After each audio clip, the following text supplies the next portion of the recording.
Hello friends, எல்லாருக்கும் வணக்கம். Welcome to Vasuki's cooking. இன்றைக்கி நம்மளோட சேனலில் என்ன பார்க்க போகிறோன்னா பிரெட் எக் சாண்ட்விச். நம்ம ஏற்கனவே சாண்ட்விச் போட்டிருக்கோம். இது கொஞ்சம் டிஃப்ரெண்ட்டானது. நம்ம இதை காலையில் பிரேக்ஃபாஸ்ட்டாக இதை நம்ம சமைச்சு சாப்பிட்லாம்.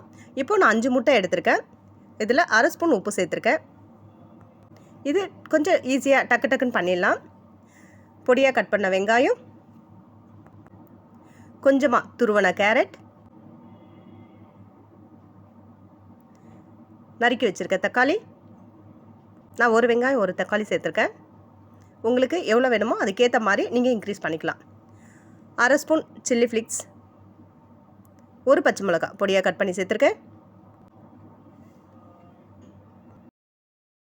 குடமிளகா பொடியாக கட் பண்ணி வச்சுருக்கேன், அதையும் சேர்த்தாச்சு. 1/4 டீஸ்பூன் மிளகுத்தூள். இப்போ எல்லாமே சேர்த்து நல்லா மிக்ஸ் பண்ணிக்கணுங்க.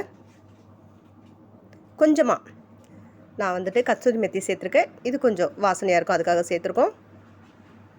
அவ்வளோதாங்க, நல்லா கலக்கி விட்டுக்கலாம்.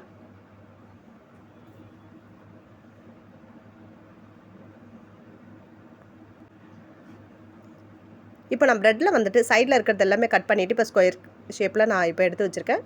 இப்போ 2 பக்கமே நம்ம அதை டிப் பண்ணிக்கலாம். இப்போ ஒரு தவா வச்சுக்கலாம். நான் கொஞ்சமாக பட்டர் சேர்த்துருக்கேன்.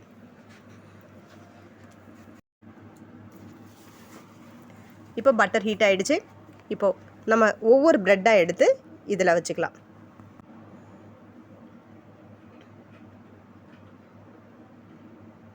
இது ஈவினிங் டைம்லேயும் நீங்கள் குழந்தைங்களுக்கு இது ஸ்நாக்ஸாக பண்ணி கொடுத்தீங்கன்னா ரொம்ப விரும்பி சாப்பிடுவாங்க. எப்போவும் செய்கிறத விட இது மாதிரி கொஞ்சம் டிஃப்ரெண்ட்டாக பண்ணி கொடுத்தீங்கன்னாக்கா ப்ரெட்டை குழந்தைங்க எல்லாமே விரும்பி சாப்பிடுவாங்க. இப்போ இதை சுற்றிலும் நான் கொஞ்சம் பட்டர் போட்டுக்கிறேன்.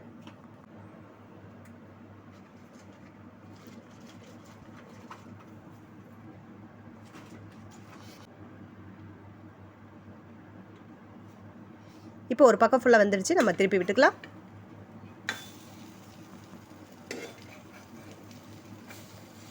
அவ்வளோதாங்க, நமக்கு பிரெட் எக் சாண்ட்விச் ரெடி ஆகிடுச்சு.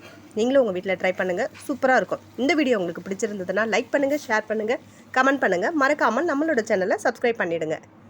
தேங்க்யூ.